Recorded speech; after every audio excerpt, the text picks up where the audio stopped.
Hey guys, and welcome to another video. So today we're celebrating 3,000 subscribers. Oh my gosh, can't believe it. And I've created this YouTube planner for you guys to get to 3,000 subscribers as well.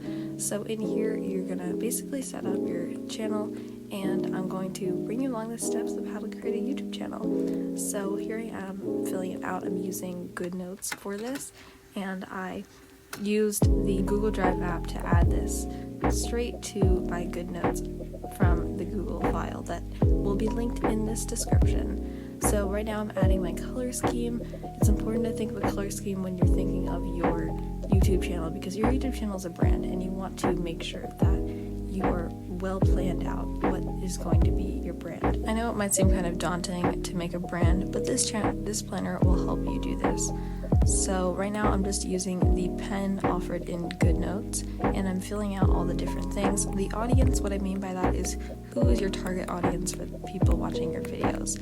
You want to try and think of who your channel is for. And now I'm adding in a photo. You just click the photo icon and you can choose a photo from your photos to add it in.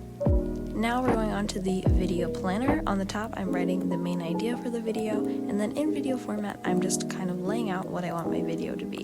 So I'm going to put in the order of what I'm doing and everything like that. Thumbnail ideas, I'm just kind of drawing a little rough sketch of what my thumbnail is going to be. And the bottom for notes, you can write anything you want, and I'm just writing, I want this video out before December.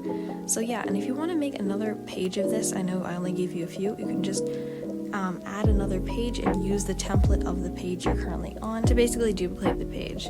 And this page I'm on right now is the subscriber milestone page. You can just write down the dates of when you hit each subscriber milestone. Hopefully this can just keep track of the memories of your channel and how you've grown throughout the years. So yeah, that's it. Happy planning!